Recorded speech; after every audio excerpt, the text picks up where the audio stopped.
life would evolve, or just similarly. So we get into the history, microbial world, um, and look at it from a couple perspectives. Looking into fossils for one, they come up with an age that there was cyanobacteria and microscopic fossilized stacks of successfully superimposed benthic microbial mats. I hate this language. But that puts the age at least 3.5 billion years ago. So at least 3.5 billion years, there were things living on Earth. They say that life actually started a lot earlier, but that's when the fossil record begins to show it. And they also look into basically the whole DNA, RNA thing that you guys talked about too, where they draw the conclusion that the same basic biological processes happen in living things now as they did then. They can all be traced back to three basic types, which is evidence for descent from a universal ancestor. So kind of draw the conclusion then that living things are living things no matter where they are. So it's going to be similarities because we essentially all evolved from the same thing. The next section, 3, talks about microbial adaptation to extreme environments. Basically, all of the extreme environments on Earth, we find some type of living creatures. So don't even want to call them creatures. I don't know if that's biologically correct, but they're yeah, organisms. I'm more comfortable with that, or microorganisms. Whether the extreme condition is temperature or lots of water, no water, in rocks, pretty much everywhere, in evaporites. So they say there was any place on Earth, like if you took a rover and landed it on Earth, say if you were an alien, is there any place on Earth you could land and not find microbial life? On Earth? Well, yeah. There are specific locations that you wouldn't necessarily find it, but life would still be capable of existing within those locations. Basically, we talked about like the Atacama Desert, the driest place on Earth, like just no water, so you don't really get any microbes or anything living there. But like, as soon as there's one drop of water, you're probably gonna get something sprouting up. Yeah, well, I'll get into that in a little bit too. They establish ranges for the growth of living organisms, or the preservation. Like basically, it takes certain conditions for things to grow and multiply and prosper, and it takes lesser conditions or more extreme conditions, and a lot of organisms can go stagnant. So they're still there, and they're not dead, but they're not really Stasis or something. Yeah, they can like be like frozen in ice or dormant. like trapped in like a evaporite crystal, and they can go into like a dormant period for thousands, maybe millions. Yeah, I've heard of that. Like your current grade. Exactly, like they're space bears. Space bears. Okay. Mars bears. So, bringing it back, there's, what else are they saying? Oh, there's also metabolic versatility, which results in organisms that are able to live in, whether they're in sunlight or not, they can still metabolize energy. And then there are these microbial mats, which are also capable of living with extreme changes. So,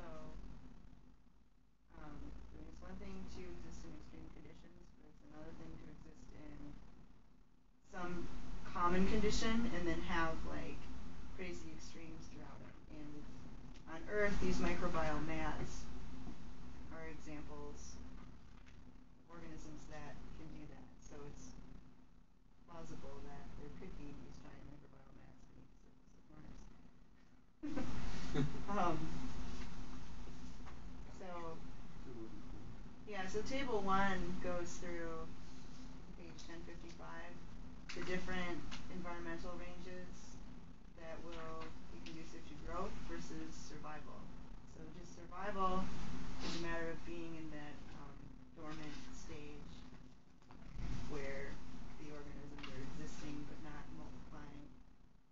And then growth is like life as we observe it. So we go through more analogs. Basically, there are all these extremophiles. There are psychophiles, which can exist in extreme cold, like Antarctica. There are halophiles, which like salts. There are osmophiles, which like sugar. That's also Use me. your Mountain Dew. Or can live with high osmotic pressures. And they basically, the way that they do this is they seem to create these cryptoendolithic microbial ecosystems, which is a very wordy way to say that they create their own system hidden inside of rocks.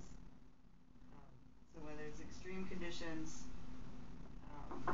you find a lot of these extremophiles in like pockets.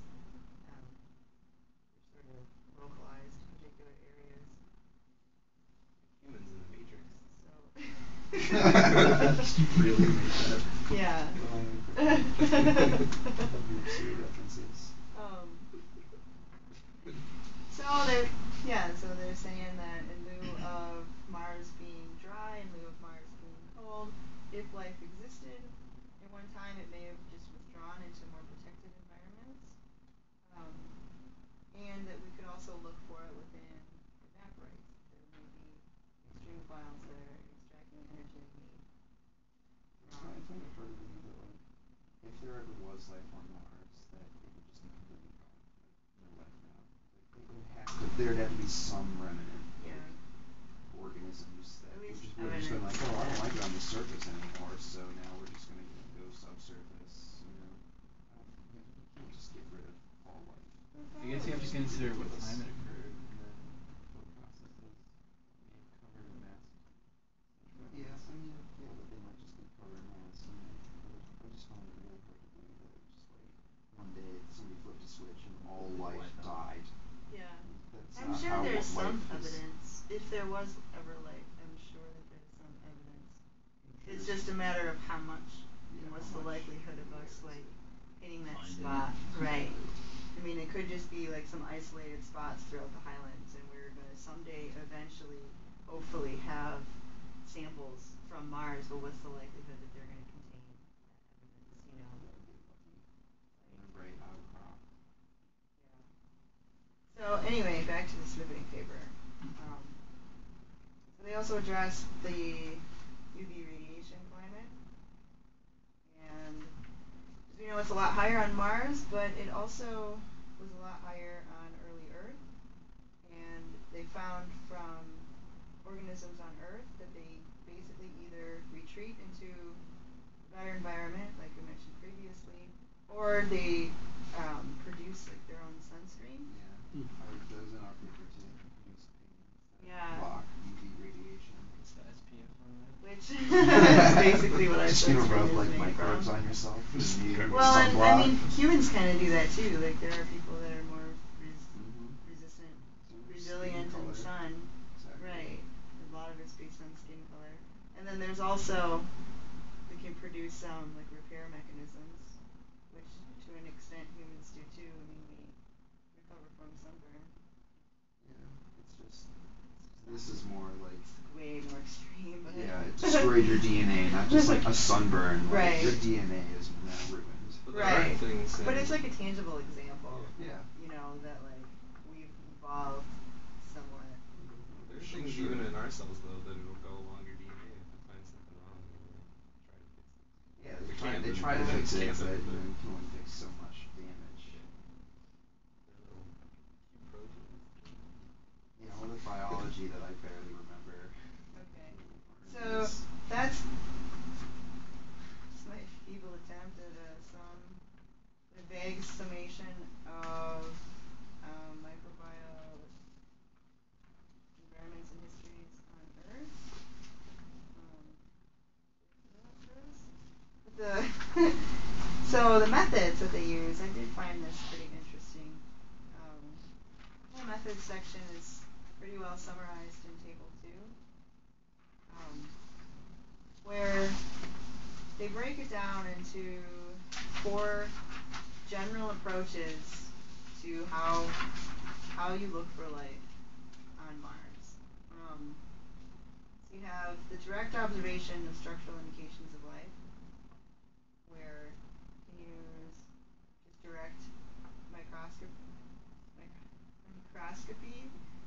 Those words I can only say slowly.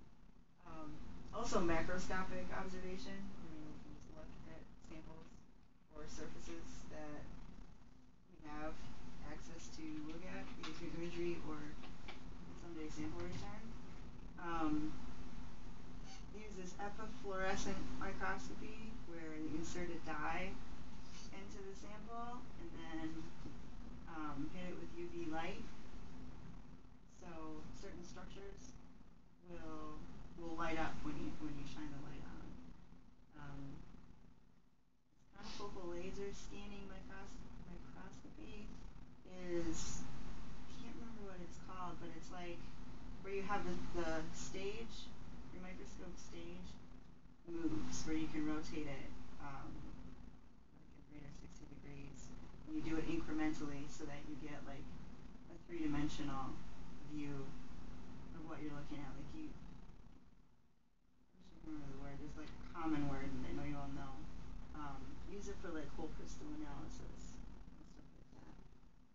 So you can also do that. Biologists can also do that.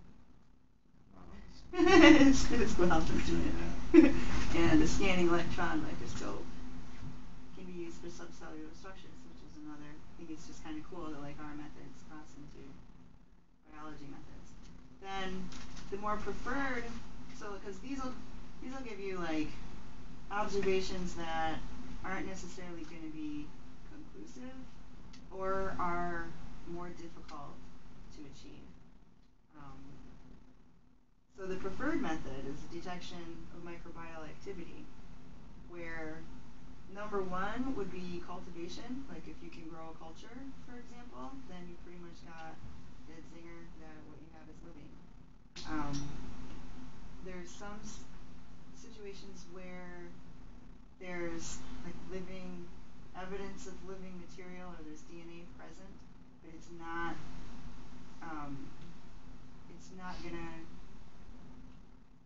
result in growth of a culture. So you can do a DNA probe. You can also do biochemical analysis, microelectrodes for in situ measurements, natural gradients, pH, pH, and minerals. Basically, just instead of, it's sort of like a secondary detection. Like instead of just looking into a living thing, you're looking for the result that if this thing were living, there would be biochemical signatures. There would be certain pH and gas emissions. Certain minerals are going to be present only in the presence of living organisms. Then you can look for metabolic activity through epifluorescence, which we just talked about, the dye and UV light, and image analysis. So these were some of the things that were on Viking. Yeah, like we talked about on Tuesday, there were the three soil experiments.